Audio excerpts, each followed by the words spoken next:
Stock market analysis and projections. Here's some important information.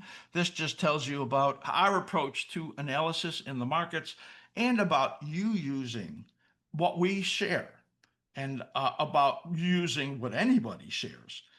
And the importance of always consulting with your investment professionals, your trading plans, and the fact that you own every trade.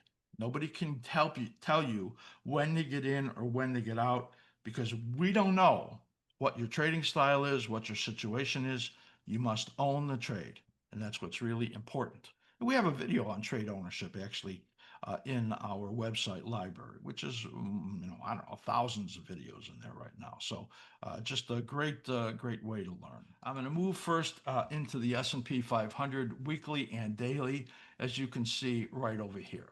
Now, this is the chart that I showed last week, but what I've done is I've removed the overlapping cycles because the 26 bar right over here, which lines up with the FEZ and DIA, has exhibited the biggest influence.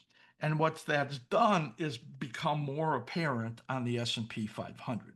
So sometimes when there are a lot of when there's a lot of disparity and the different markets, the different indexes are out of synchronicity, then they fight each other and you can't really get a good read on it.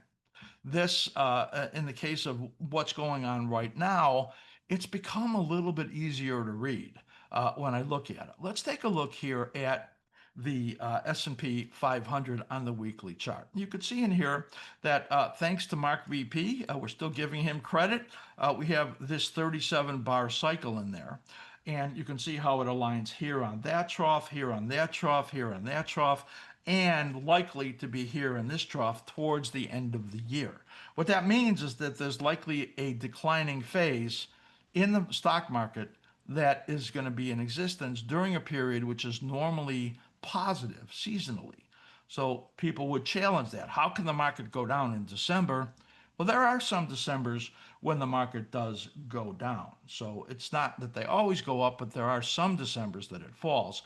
And especially when you have this kind of a rally that's going on, which from April with this positive momentum really has not looked back. These yellow zones are where these troughs come in. And you can see where they all aligned right over here. You got the biggest decline. You have a situation right now where two of the three align here out towards the end of the year, and that is very likely to bring a correction.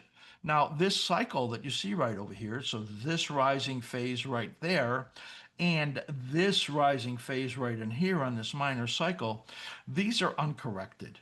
So you can see that, when this is as small as 3%, this was 6%, this was 11%, that correction there, and of course this was 20-something% in that correction right there. I don't really know the depth of where this is going to correct to.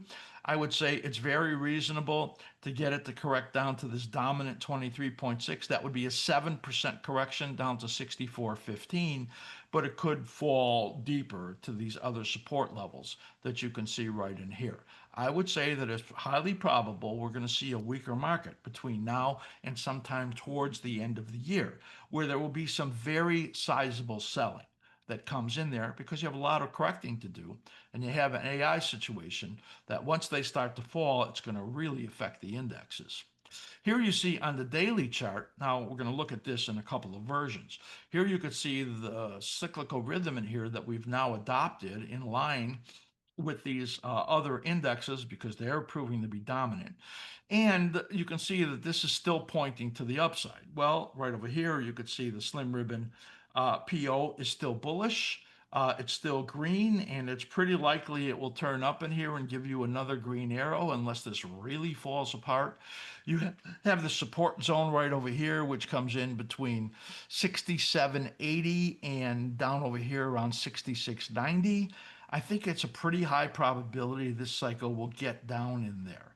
Now, if it sells really hard and you get below that cycle low right over there, which is the low right there was, gotta read this, 65.50 right under there, then it will warn that this top is in place.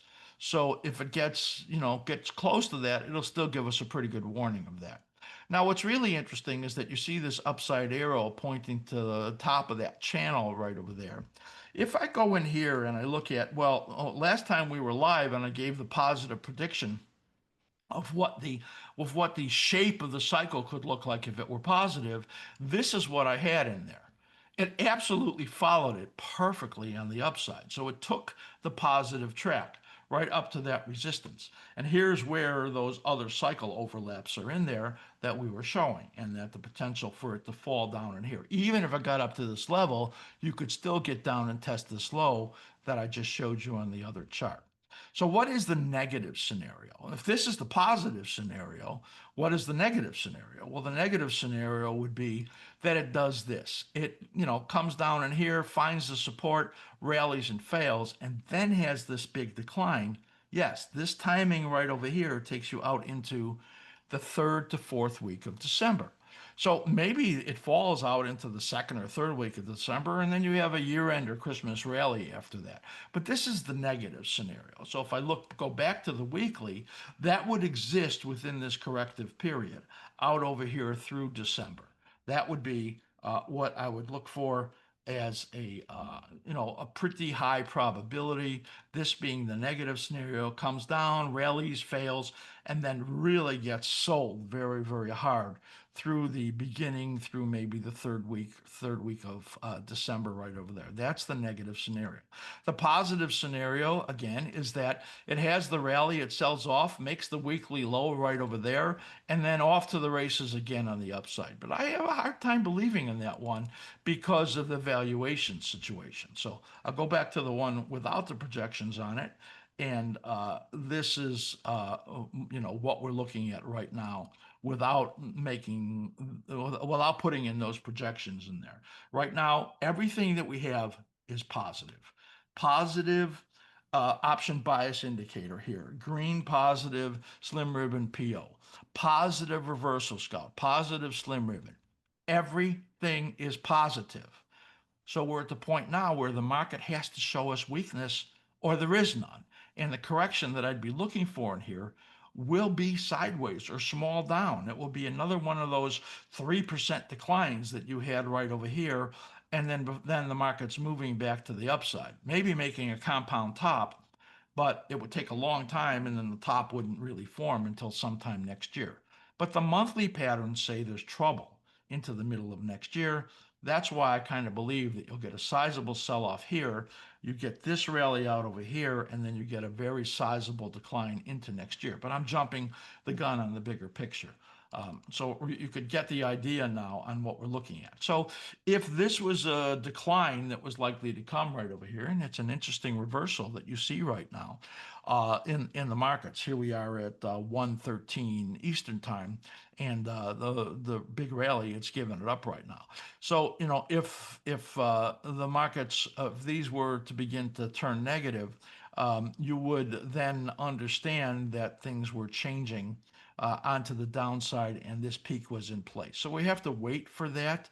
I'm going to show you, this is important. I'm going to show you the VIX right now, because if the VIX, if this is right and this decline comes out over here into December, that's this cycle right over there, then the VIX would show you a time frame in there where it's likely to rally. In other words, where VIX could move up. And just coincidentally, well, look at the weekly here first, or maybe it's not so coincidentally. This is a period where we would expect the VIX to try to get a pop before you get into this correction on the weekly. But this is the daily. After making that saucer bottom and having that big spike that you see right there, this kind of says another week or week and a half where the market could try to hold together. But then this period over here, November into this period of mid-December, that's this phase right in here, has the risk of much higher implied volatilities. So that would mean to me choppy in here, maybe you get a pop up here, it pulls down again, and then sometime over here, late November through sometime late December is this period where there's a possibility of big upside spikes in implied volatility. And that's how it lines up with these corrective periods right over here and then of course taking that negative scenario that you see right there in the indexes, this lining up right in here with that period in the VIX. So that's how I put this all together. That's how I'm looking at the multiple time frame analysis and our indicators, applying other things like the VIX, which would move inversely to the stock market. And that's really one of the great values of doing the analysis the way that we do it. I want to come over and show you the market condition monitor. So the market condition monitor, I hope you're seeing that right now. Matt, I have to get a new lesson on how this changed in here because it's my screens don't look the same. The here's our market condition monitor, and you can see on the intermediate right over here as I look at the indexes that the likelihood of still trying to hold together is high because you can see they're still very bullish. You see, Apple's been very bullish, and of course, it had that big upside explosion in there. When I switch over and look at this on the short term, right over here, we'll see that things are actually trying to change as they've had downticks from very bullish to bullish or neutral. So the IWM is neutral, and as I said, that is the one that's underperformed the market this week. So that's a look at it on the short term. Now, if you look at it on the near term, which is giving you signals of over the last just few days and projecting out a few days, you can see what's going on in here now. It's changing to slightly bearish. So this is the beginning of some sense that things are changing. But when the short term changes from bullish to neutral and then to slightly bearish, then we're going to know that the risks are really increasing in here. Let's just take a look at like the top 10 short-term stocks on the bullish side, and then the bearish side. Here's the First Solar the solar stocks had monstrous days in here. So First Solar, uranium, Taiwan Semiconductor, Sencora, Bank of America. Boy, the banks had some big up days. GSK, URA, which is uranium, the dollar UUP, that's turned very bullish. That's interesting. Western Digital, Van Eck, Oil Services, so the oils are starting to strengthen in there. Of course, AMD, that's your very bullish stocks. Let's take a look here at the very bearish ones. Verizon, Takeda, very bearish. Synopsys, MGM Resorts. Anybody following the absolute devastation that's going on in Las Vegas understands this because their streets are empty. The casinos are empty. It's just crazy what's happening there right now. But when you charge $300 a night for rooms and then $60 a night for services, then $40 a night to park, you're not that anxious to go there. It's pretty hard to make back $400 a day in Las Vegas. XOP negative, AT&T negative, Wingstop negative, the ICE Exchange negative. I still pay them money. MA, MasterCard, Brinker, DPZ, Domino's. These, if you saw what happened to Chipotle, you understand that we have a very over indebted consumer out there, and they're likely to be cooking at home more. So maybe that's what's going on. That's a look at the market condition monitor. That's really all that I had to show. I think I covered a lot. I hope if you're watching a clip that, yeah, and you're on YouTube, you go back and watch the clip that's going to get put up or watch the whole show that I made the comparison of 1972 to 2025. I think that's going to be very interesting to you when you watch that. The MCM is that I just showed you is a level 3 and level 4 application that we have. So I want you to go there and take a look at that. And I promise you I'm going to fix these dates because I just looked at my phone and it is 2025. So I was confused. The cycle analysis workshop, we're having this special, and we went into depth on that also earlier in the show, so you should go watch that.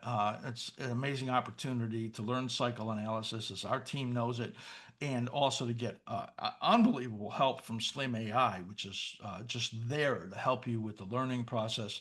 And I think you will absolutely love working with Slim AI and, of course, learning from this amazing workshop.